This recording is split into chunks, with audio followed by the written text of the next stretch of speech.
ஹோலி மேடையில் புத்தம்புது நிகழ்ச்சிகளை உடனுக்குடன் பார்த்து மகிழ எமது ஃபேஸ்புக் மற்றும் யூடியூப் பக்கத்தை லைக் செய்யுங்கள். ஹோலி மேரி டிவி சேனல் நேயர்களுக்கு அன்பின் வணக்கம். இன்று அன்பிய தலைப்பிலே குடும்ப அன்பை அனுபவிக்க வேண்டும் அன்பியத்தினூடாக என்பதை பற்றி பார்ப்போம். அன்பே கடவுள் என்கின்றார் புனித யோவான் தனது திருமுகத்தில். மேலும் அன்பு கடவுளிடமிருந்து வருகின்றது. அன்பு செலுத்தும் அனைவரும் கடவுளிடமிருந்து பிறந்தவர்கள். அவர்கள் கடவுளை அறிந்துள்ளார்கள். கடவுள் குடும்பமாக வாழாவிடில் அன்பே கடவுள் என்று சொல்ல முடியுமா? எனில் அன்பு தனித்திருக்க முடியாது. பிறர் தன்னை அன்பு செய்வதிலிருந்தும் தான் பிறரை அன்பு செய்வதிலுமிருந்து தான் அனுபவிக்க முடியும். குடும்பமும் அன்பை அடித்தளமாக கொண்டது. கணவன் மனைவி ஒருவரை ஒருவர் அன்பு செய்யும் போது அன்பு அனுபவிக்கப்படுகின்றது. அன்பு வலுப்பெறுகின்றது. அன்பு செயல் வடிவம் கொடுக்கப்படுகின்றது. ஒருவரை ஒருவர் வாழ வைக்கின்றது. ஒருவருக்கொருவர் நிறைவு அளிக்கின்றது. இந்த அன்பின் வெளிப்பாடை அவர்கள் பெற்றெடுக்கும் குழந்தைகள். அக்குழந்தைகளும் பெற்றோர்களது அன்பை சுவைக்கின்றன, அனுபவிக்கின்றன. ஏன் பெற்றோர்களும் குழந்தைகளின் அன்பால் நிறைவு பெறுகின்றனர். தொடர்ந்து பிள்ளைகள் தங்களது சகோதர உறவுகளால் அன்பை விரிவாக்குகின்றனர். இதைவிட மேலாக நண்பர்கள் வழியாக அன்பை பரந்த அளவில் சுவைக்கின்றனர். எப்படியேனும் அன்புக்கு ஊற்றான கடவுள் தனது குடும்பத்திலே ஒவ்வொரு மனிதனுக்கும் அன்பை விதைக்கின்றார். அந்த அன்பை பரவலாக்குகின்றார், அர்த்தமுள்ளதாக்குகின்றார். அன்பியம் என்பது பிற்காலத்தில் உருவாக்கப்பட்ட சொல். அடிப்படை சமூகம் என்ற சொல் அடிமட்ட மக்களின் இயக்கம் என்ற அர்த்தத்தை கொடுத்தது. ஆங்கிலத்தில் அதே வார்த்தைகள் தொடர்கின்றன. அடிப்படை கிறிஸ்தவ சமூகம், பேசிக் கிறிஸ்டியன் கம்யூனிட்டி. அடிப்படை திருச்சபை சமூகம், பேசிக் எக்லேசியல் கம்யூனிட்டி. பயன்படுத்தப்பட்ட மொழியில் அன்பியம் என்ற வார்த்தை லவ்விங் கம்யூனிட்டி என்ற அர்த்தத்தில் பயன்படுத்தப்படலாம். நிறைய வேறுபாடுகள் இருப்பதாகவே உணரப்படுகின்றது. இயேசு மண்ணில் உருவாக்க விரும்பும் இறையாட்சி சமூகம் அன்பை மையமாக கொண்டது. பழைய ஏற்பாட்டு பார்வைக்கு மாறுபட்ட சமூகத்தை இயேசு கட்டி எழுப்பினார். வேறுபாடுகளை ஏற்றத்தாழ்வுகளை களைந்து ஒரே வானக தந்தையின் சமூகமாக இயேசுவின் வழிகாட்டுதலில் அவரது திருச்சபையின் கண்காணிப்பில் அன்பே ஆணிவேராக அடித்தளமாக கொண்டு செயல்படும் இயக்கமே அன்பியம் என்ற பார்வையை உருவாக்குவது தேவை. குடும்பத்தில் அன்பை சுவைத்த கிறிஸ்தவ மக்கள் ஏற்றத்தாழ்வுகளை களைந்து வேறுபாடுகளை ஏற்று பிற குடும்பங்களை அன்பு செய்ய அழைப்பு விடுக்கின்றது. இங்கே அன்பு பரந்து விரிந்து அனுபவிக்கப்படுகின்றது. தூய பவுலின் கூற்றுப்படி அன்பு அனைத்தையும் பொறுத்து கொள்ளும், அனைத்தையும் நம்பும், அனைத்தையும் எதிர்நோக்கி இருக்கும், அனைத்திலும் மன உறுதியாக இருக்கும், அனைத்தையும் தாண்டி செல்லும். அன்பை அனுபவிக்கும் தளமாக விளங்குகின்றது அன்பியம். எனவே அன்பிய கூட்டங்கள் வழியாக அன்பை விரிவாக அனுபவிப்போம். அன்பை அனுபவிக்க இயலா குடும்பங்களுக்கு அன்பை வழங்குவோம். தடையாக இருப்பவைகளை அகற்ற அன்பிய இறைமக்கள் இணைவோம். அனைவரும் அன்பை சுவைப்போம், அனுபவிப்போம். அன்பியம் குடும்பங்களின் சேவை தளமாக அமையட்டும். அன்பிய கூட்டத்திற்கு வரவில்லை எனில் குறிப்பிட்ட குடும்பத்திற்கு பங்கு இல்லை என்று சொல்வதற்கு பதிலாக அக்குடும்பத்தை நோக்கி உங்கள் குடும்பம் பங்கெடுக்கவில்லை எனில் அன்பியம் நிறைவாக இயங்க முடியாதென்ற ஏக்கத்தை வெளிப்படுத்துவதுதான் நலமான எண்ணமாக இருக்க முடியும். ஒவ்வொரு குடும்பமும் அன்பியத்தின் உறுப்பு. ஒவ்வொரு உறுப்பும் இயங்கும் போதுதான் உடல் முழுமையாக இயங்குவது போல ஒவ்வொரு குடும்பம் இணையும் போதுதான் அன்பியம் இயங்க முடியும்.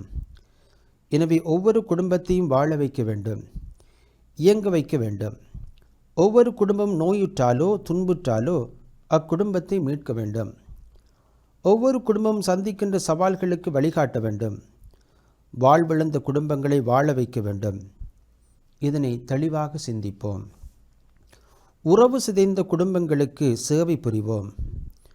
இன்று உறவுகள் சிதைந்த குடும்பங்கள் ஏராளம். கணவன் மனைவியாக ஒருவரையொருவர் ஏற்றுக்கொள்ளும் முன் ஒருவரையொருவர் பற்றிய முழுமையான அறிவில்லாத சூழலில் எதிர்பாராதவைகள், ஏமாற்றமானவைகள் குடும்பமாக வாழும்போது ஏற்படுகின்றன. படிக்காதவர்கள் குடும்பங்களை விட படித்தவர்களின் குடும்பங்களில்தான் கணவன் மனைவி உறவுகள் அதிகம் சிதைக்கப்பட்டுள்ளது. உறவுகள் கணவன் மனைவி இடையே சிதைவதற்கு பல்வேறு காரணங்கள் சொல்லப்படுகின்றன. உறவு ஒரு கலை. உறவுகளை பேண, உறவுகளை சரிப்படுத்த, உறவுகளை பலப்படுத்த தேவையான திறமைகள் இல்லாமை. மனிதனின் தனிச்சுதந்திரம், இலக்கு, முன்னுரிமைகள், திட்டங்கள், செயல்பாடுகள் போன்ற நிலைமைகள் மதியாது வாழ்வது. கணவன் மனைவி, மனைவி கணவனை கடவுளின் சாயலாக படைக்கப்பட்ட ஆளாக எண்ணி செயல்பட தவறும்போது, பணத்திற்கு முதன்மை, எப்போதும் வேலை, அதிகமாக நண்பர்கள் மற்றும் வெளியுறவுகளுக்கு முழுமையாக நேரங்களை செலுத்தி கணவன் மனைவியிடையே தேவையான உரையாடலுக்கு நேரமில்லாத போது, திருவழிபாடு நிகழ்ச்சிகளில் பங்கேற்க நேரமில்லை, குடும்ப சபத்திற்கு நேரமில்லை என்போரின் இறை அனுபவ குடும்ப வாழ்வு குறைபடும் போது, இதை போன்ற காரணங்களால் குடும்பங்களில் கணவன் மனைவி உறவு சிதைக்கப்படுகிறது. இத்தகைய குடும்பங்கள் ஒவ்வொரு அன்பியத்திலும் இருக்கின்றன. இக்குடும்பங்களை கண்டுகொள்ளாது, இக்குடும்பங்களின் உறவை சரிப்படுத்தாது அன்பியம் செயல்படுவதென்பது சாத்தியமல்ல. குடும்பங்களின் உறவுகள் தான் அன்பியத்தின் சக்தி. உறவுகள் சிதைந்த குடும்பங்களால் அன்பி உறவுகள் பாதிக்கும் என்பதில் ஐயமில்லை. எனவே ஒவ்வொரு அன்பியமும் இக்குடும்பங்களுக்கு சேவைத்தளமாக மாற வேண்டும். சில குறிப்பிட்ட அருள்பணிகள் வழியாக சேவைகளை நிறைவேற்ற முடியும்.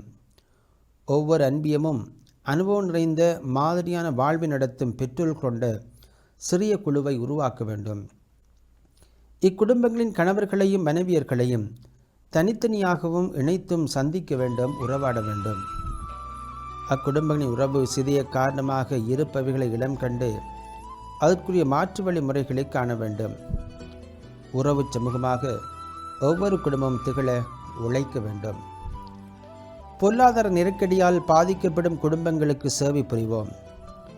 பொருளாதாரம் குடும்ப வாழ்விற்கு இன்றியமையாத அம்சம். குடும்பம் ஒரு நிர்வாகம். அதிலே பல்வேறு தேவைகளை பல்வேறு துறைகளாக கொள்ளலாம். அவைகளை நிறைவு செய்ய பொருளாதாரம் முக்கிய இடத்தை வகிக்கின்றது. இன்று குடும்பங்கள் நிறைய பிரச்சனைகள் பொருளாதாரத்தை மையப்படுத்தி எழுகின்றன. எனவே பொருளாதாரம் நிறைவடைய குடும்பங்களை பற்றி அக்கறை கொண்டே ஆக வேண்டும். அவர்களது பிரச்சனைகளுக்கு அன்பியம் கட்டாயம் வழிகாட்ட வேண்டும். ஒவ்வொரு அன்பியமும் பொருளாதார நெருக்கடியால் அவதியுறும் குடும்பங்களை கண்ணோக்க வேண்டும். கடவுள் அருளால் பொருளாதார வசதி படைத்தவர்கள், நல்மனம் படைத்தவர்கள் ஒவ்வொரு அன்பியத்திலும் வெளியேயும் இருப்பார்கள். அவர்களை அடையாளம் கண்டுகொள்ள வேண்டும். அவளோடு அன்பிய நிர்வாகிகள் உரையாட நடத்த வேண்டும். பொருளாதாரத்தில் பின்தங்கிய குடும்பங்களுக்கு எத்துறைகளில் உதவிக்கரம் நீட்ட வேண்டுமோ அக்கரங்கள் நன்மனம் படைத்தவர்களின் கரங்களாக அமையட்டும். அவர்கள் ஏழை குடும்பங்களின் உபகாரிகளாக மாறட்டும். அவர்களை அன்பியத்தின் அனைத்து குடும்பங்களும் வாழ்த்த வேண்டும், போற்ற வேண்டும், உற்சாகப்படுத்த வேண்டும். பொருளாதார தேவைகள் நிறைவு செய்யப்படும் போது ஒவ்வொரு குடும்பமும் மகிழ்ச்சியாக வாழ முடியும். அதே நேரத்தில் பொருளாதாரத்தில் ஒவ்வொரு குடும்பமும் நிறைவடைய ஒவ்வொரு அன்பியமும் வழிகாட்ட வேண்டும். பொருளாதார நிறைவு பகிர்வுகள் வழியாகவே அடைய முடியும். அன்பியத்தின் முக்கிய பண்பு பகிர்வு மனப்பான்மை. அதனை வளர்ப்போம். குழந்தையில்லா குடும்பங்களுக்கு சேவை புரிவோம். குழந்தைகள் குடும்பங்களின் செல்வமாக கருதப்படுகின்றனர். குழந்தைகள் இல்லாத குடும்பங்கள் நிறைவு பெற்ற குடும்பங்களாக இல்லை. எவ்வளவுதான் செல்வங்கள் இருப்பினும் அவைகளை அனுபவிக்க குழந்தைகள் இல்லாது என்ன பலன்? குழந்தைகள் இல்லா பெற்றோர்களின் ஆதங்கமாகவே இது உள்ளது. குழந்தைகள் கடவுளின் கொடை. கடவுள்தான் தர முடியுமென்றால் குழந்தைகள் இல்லாத நிலையில் வாழும் பெற்றோர்களுக்குரிய பதில் என்னவாக இருக்க முடியும்? பெற்றோர்களின் உடல் மன ரீதியான காரணங்களால் குழந்தைகள் இல்லாத நிலை ஏற்படுகின்றது. அப்படியெனில் அவர்கள் ஏன் குடும்ப வாழ்வில் ஈடுபட வேண்டும்? திருமணத்திற்கு முன் மருத்துவ ஆய்வு செய்யும் பழக்கத்தை கொண்டு வர முடியுமா? இதெல்லாம் இப்போது எழுப்பப்படும் கேள்விகளாக உள்ளன. எப்படியேனும் குழந்தைகள் இல்லா குடும்பங்கள் மட்டில் தனிக்கவனம் செலுத்த வேண்டிய கடமை அன்பியத்தில் உண்டு. அக்குடும்பங்களுக்கு வழிகாட்ட வேண்டும். அக்குடும்பத்தின் பெற்றோர்கள் அதனை ஈடு செய்யும் விதத்தில் வெவ்வேறு பணிகளில் ஈடுபடுவது தேவை. அன்பியத்திலும் பங்கிலும் திருச்சபையிலும் சமுதாயத்திலும் இயன்றளவு பணிகள் செய்ய அப்பெற்றோர்களை ஊக்கப்படுத்த வேண்டும். ஈடுபடுத்தும் திட்டங்களை உருவாக்க வேண்டும். அவர்கள் எவ்விதத்திலும் குழந்தைகள் இல்லா நிலையை தங்களது விசுவாச வாழ்விற்கு இடையூறாக எண்ணக்கூடாது. அவர்களை அடிக்கடி மகிழ்ச்சிப்படுத்த வேண்டும். குடும்ப நிகழ்வில் அப்பெற்றோர்களை நன்கு ஈடுபடுத்த வேண்டும். ஒவ்வொரு அன்பியமும் குழந்தைகளோடு பெற்றோர்கள் நலமாக உறவுகளை அனுபவிக்கும் சூழலை உருவாக்க வேண்டும். அவ்வுறவுகளை மாபெரும் சக்தியாக உணர வைக்க வேண்டும். உடைந்த குடும்பங்களுக்கு சேவை புரிவோம். உடைந்த குடும்பங்கள் கவனிக்கப்படாத போது அன்பிய செயற்பாடுகளும் உடைந்த விதமாகவே அமையும். ஒவ்வொரு குடும்பமும் அன்பியம் என்ற அறையின் ஒரு கல்லாகவே இருக்க முடியும். எனவே ஒரு குடும்பம் உடைந்த நிலையில் இருப்பின் ஒரு கல் உடைந்துள்ளது என்பது அர்த்தமாகும். உடைந்த கற்களை மாற்றி புதிய கற்களை வைப்பது போல உடைந்த குடும்பங்களை ஒதுக்கிவிட முடியாது. ஏனில் ஒவ்வொரு குடும்பமும் ஒரு உயிருள்ள கல்லாகும். புனித பேதுருவின் சொற்கள் நம்மை சிந்திக்க வைக்கின்றன. நீங்களும் உயிருள்ள கற்களாயிருந்து ஆவிக்குறி இல்லமாக கட்டி எழுப்பப்படுவீர்களாக. பேதுரு முதல் திருமுகம் அதிகாரம் 2 வசனம் 5. இன்று பல்வேறு காரணங்களுக்காக திருமணங்கள் முறிகின்றன. முக்கியமாக குறிப்பிடுவதெனில் உளவியல் தொடர்பான காரணங்கள், தனிமை உணர்வுகள், ஒருவரை ஒருவர் ஏற்காமை, உரையாடல் இன்மை போன்றவைகள். பொருளாதாரம் காரணமாகலாம். அதிக கடன் தொல்லைகள், வருமானமின்மை, வேலையின்மை போன்றவைகள். குடிபோதை அடிமைத்தனத்தால் மனைவி பிள்ளைகள் பிரிந்து செல்லும் நிலை. சமூகச்சூழல் காரணமாகலாம். வாழும் நிலை ஏற்க முடியாத நிலை, சமூக உறவில்லாத நிலை. ஆன்மீக வறட்சியும் காரணமாகலாம். கடவுளோடுள்ள உறவின்மை, விசுவாச தளர்ச்சி போன்றவைகள். திருச்சபை சமூகம் இத்தகைய குடும்பங்களுக்கு ஆதரவாக இருக்க வேண்டும். அவர்களை மதித்து தோழமை உணர்வை வெளிப்படுத்தி தேவைகளை நிறைவு செய்ய வேண்டும் என்று திருத்தந்தை 2ஆம் ஜான் பவுல் வலியுறுத்துகின்றார். இப்பணி அன்பியர்கள் எடுத்துச் செய்ய வேண்டும். இதனை கண்டுகொள்ளாதிருப்பது அன்பியத்தின் இயல்பை புறக்கணிப்பதாகும். ஒவ்வொரு அன்பியமும் உடைந்த குடும்பங்களை அடையாளம் காண்போம். இதை 3 வகையாக கொள்ளலாம். முதலாவது, உடைய வாய்ப்புகளுள்ள குடும்பங்கள். இரண்டாவது, உடைந்த குடும்பங்கள் ஆனால் மீண்டும் இணைக்க வாய்ப்புள்ளவைகள். மூன்றாவது, இணைய வாய்ப்பில்லா உடைந்த குடும்பங்கள். ஒவ்வொரு வகையும் தனித்தனியாக கவனிக்கப்பட வேண்டும். ஒவ்வொரு வகையினரையும் அந்தந்த குடும்ப சூழலில் புரிந்து கொண்டு கவனிக்கப்பட வேண்டும். அக்குடும்பங்கள் கிறிஸ்தவ திருமண பார்வையிலும் சமூக பார்வையிலும் உளவியல் பார்வையிலும் சரிப்படுத்தப்பட வேண்டும். குடிப்பழக்கத்தினால் பாதிக்கப்பட்ட குடும்பங்களை மீட்போம். குடிநோய் தீராத நோயாகவே கருதப்படுகின்றது. எளிதாக தீரும் நோயே அல்ல. இதற்காக எவ்வளவோ சிகிச்சை முறைகள் பயன்பாட்டில் உள்ளன. அன்பியம் திருச்சபையின் மீட்பு பணியை ஒவ்வொரு குடும்பத்திற்கும் கொண்டு செல்லும் தளம். குடிநோயிலிருந்து ஒருவரை குணமாக்குவதென்பது தேர்ச்சி பெற்ற ஒருவராலே முயற்சிக்க முடியும். எப்படியேனும் குடிகாரர் தான் விடுபட வேண்டுமென்று தீர்மானிக்காதவரை இயலாது. அன்பியம் மருத்துவ சிகிச்சை செய்யும் தளமாக இருக்க முடியாது. ஆனால் திருச்சபையின் மீட்பு பணி தளமாக இருக்க முடியும், இருக்கவும் வேண்டும். எவ்விதம் செயல்பட முடியும் என்பதை சற்று சிந்திக்கலாம். குடியினால் பாதிக்கப்பட்டுள்ள குடும்ப உறுப்பினர்களுக்கு ஆற்றுப்படுத்துதல் வழியாக திடப்படுத்தலாம். குடும்பத்தார் அவரை ஏற்க, நிபந்தனையின்றி அன்பு செய்ய, அவரது தவறான செயல்பாடுகளை மன்னிக்கும் கிறிஸ்தவ மனப்பான்மை உருவாக்க வேண்டும். அவரை மீட்க முயற்சிகளை மேற்கொள்ள வேண்டும். தகுதியான நபர்களை சந்தித்து உதவிகளை பெற வேண்டும். குடும்ப ஜெபத்தை சிறந்த ஆயுதமாக கொள்ள வேண்டும். அனைவரும் இணைந்து செபிக்க வேண்டும். அவருக்காகவும் செபிக்க வேண்டும். திருவழிபாட்டு நிகழ்ச்சிகளில் குடும்பத்தார் அனைவரும் முழுமையாக தவறாது பங்கெடுக்க வேண்டும். குடும்ப உறுப்பினர்களுக்கு தேவையான உளவியல் மற்றும் ஆன்மீக பயிற்சிகளை அன்பியம் வழங்க திட்டமிட வேண்டும். அக்குடும்பங்கள் மீது தனிப்பட்ட அக்கறை, அன்பு, கண்காணிப்பு, அன்பிய நிர்வாகிகள் கொண்டிருக்கும் சூழலை உருவாக்க வேண்டும்.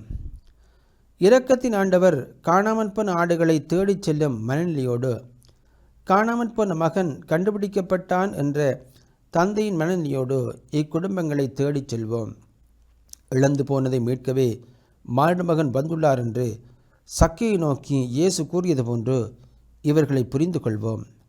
அன்பியம் அன்பினால் ஆட்கொள்ளப்படட்டும். திருவழிபாடு நிகழ்வுகளில் பங்கெடுக்க இயலா குடும்பங்களுக்கு சேவை புரிவோம். ஒரு கிறிஸ்தவன் கிறிஸ்துவோடு ஆழமான உறவை உருவாக்க கொடுக்கப்பட்டுள்ள தளம் திருவழிபாடு. திருவழிபாட்டினை முழுமையாக பயன்படுத்துகின்ற குடும்பங்களும் உண்டு, அரைகுறையாக பயன்படுத்துகின்றவர்களும் உண்டு, அறவே பயன்படுத்தாதவர்களும் உண்டு. ஒவ்வொரு அன்பியமும் அனைத்து குடும்பங்களையும் அனைத்து உறுப்பினர்களையும் முழுமையாக பங்கெடுக்க வைப்பதே முக்கியமாக கருத வேண்டும். திருத்தந்தை பிரான்சிஸ் கூற்று அருமையானது. திரு அவை தனக்கு வெளியே அடியெடுத்து வைத்து திருப்பலிக்கு வராதவரிடம் செல்ல வேண்டும். திரு அவையை விட்டு வெளியேறுவரிடம் செல்ல வேண்டும். வெறுப்புணர்வோடு உள்ளவர்களிடம் செல்ல வேண்டும். திரு அவையை விட்டு வெளியேறுவர்கள் ஒரு சில காரணங்களுக்காக மட்டும்தான் செல்கிறார்கள். ஒருவேளை அவர்கள் சரியாக புரிந்து கொள்ளப்பட்டால், உரிய மதிப்பு கொடுக்கப்பட்டால் திரு அவையிடம் திரும்பி வர வாய்ப்புண்டு. இதற்கு துணிச்சலும் தைரியமும் தேவை. இன்று கத்தோலிக்க திரு அவையிலே திருவழிபாட்டில் பங்கெடுக்காதவர்களை ஆய்வு செய்து பார்க்கும்போது பலதரப்பட்ட நிலைகளை காண முடியும். தவறாது திருவழிபாட்டில் பங்கெடுப்போர், ஞாயிறு திருப்பலியில் பங்கெடுப்போர், திருவிழா நாட்களில் மற்றும் தினசரி திருவழிபாட்டில் பங்கெடுப்போர். திருவழிபாட்டில் பங்கெடுப்பவர் ஞாயிறு மற்றும் திருவிழா நாட்களில் பங்கெடுப்பவர்கள். திருவழிபாட்டில் முழுமையாக பங்கெடுப்பவர்கள் தொடக்கம் முதல் இறுதி வரை சரியாக பங்கெடுப்பவர்கள். ஆலயத்தில் வெளியே நின்று பங்கெடுப்பவர்கள், எப்போதும் தாமதமாக வருகின்றவர்கள். இவர்கள் திருவழிபாட்டில் முதல் பகுதியில் பங்கெடுக்காதவர்கள். திருவழிபாட்டில் எந்த பொறுப்பினையும் ஏற்பவர்கள் பங்கேற்பாளர்களாக செயல்படுபவர்கள். பங்கேற்க தயங்குபவர்கள் எந்த பொறுப்பினையும் ஏற்க மாட்டார்கள்.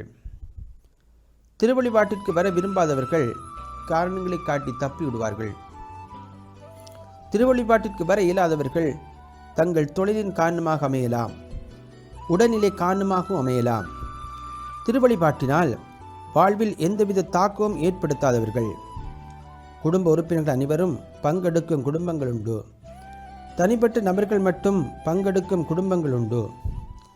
பெற்றோர் பங்கெடுப்பர், பிள்ளைகள் தவறுவர், தந்தையர்கள் தவறுவர், இளையோர் பங்கெடுப்பதில்லை, முதியோர் பங்கெடுப்பதில்லை.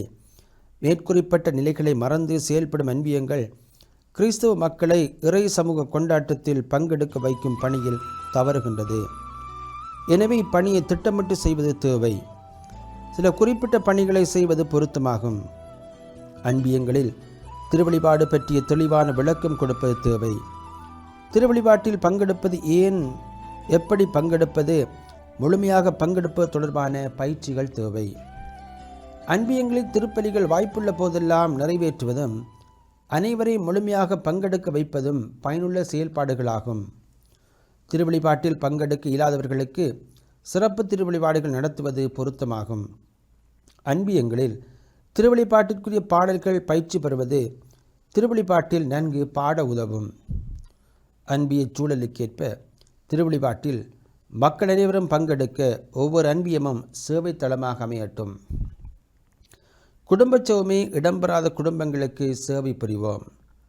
கிறிஸ்தவ குடும்பங்கள் இறை திட்டத்திற்கேற்ப இயங்க வேண்டுமெனில் குடும்பச் சேவம் இன்றி அமையாது என்று குடும்பச் சேவம் செய்யும் குடும்பங்கள் நிலையை ஆய்வு செய்தால் பின்வரும் வகையில் பிரிவு செய்யலாம். தவறாது குறிப்பிட்ட நேரத்தில் குடும்ப சேவம் செய்யும் குடும்பங்கள் உண்டு. குறிப்பிட்ட நபர்கள் மட்டும் பங்கெடுத்து குடும்ப சேவம் செய்யும் குடும்பங்கள் உண்டு. முறையாக முக்கிய அம்சங்களுடன் செவம் செய்யும் குடும்பங்கள் உண்டு. எப்படி குடும்பச் சேவம் செய்ய வேண்டும் என்ற அறிவு குறைந்த குடும்பங்கள் உண்டு. இடையிடையே குடும்பச் சேவம் செய்யும் குடும்பங்கள் உண்டு. எப்போதோ ஒரு முறை குடும்பச் சேவம் செய்யும் குடும்பங்கள் உண்டு. குடும்பச் சோமை நடைபெறாத குடும்பங்கள் உண்டு. இந்நிலையில் வாழும் கிறிஸ்தவ குடும்பங்களை ஒவ்வொரு அன்பியத்திலும் அடையாளம் காண வேண்டும். அனைத்து குடும்பங்களும் குடும்ப சோம் செய்யும் திட்டத்தை உருவாக்க வேண்டும். இதனை நடைமுறைப்படுத்த வேண்டும். நன்றி. ஹோலி மேரியில் புத்தம்புது நிகழ்ச்சிகளை உடனுக்குடன் பார்த்து மகிழ எமது ஃபேஸ்புக் மற்றும் யூடியூப் பக்கத்தை லைக் செய்யுங்கள்.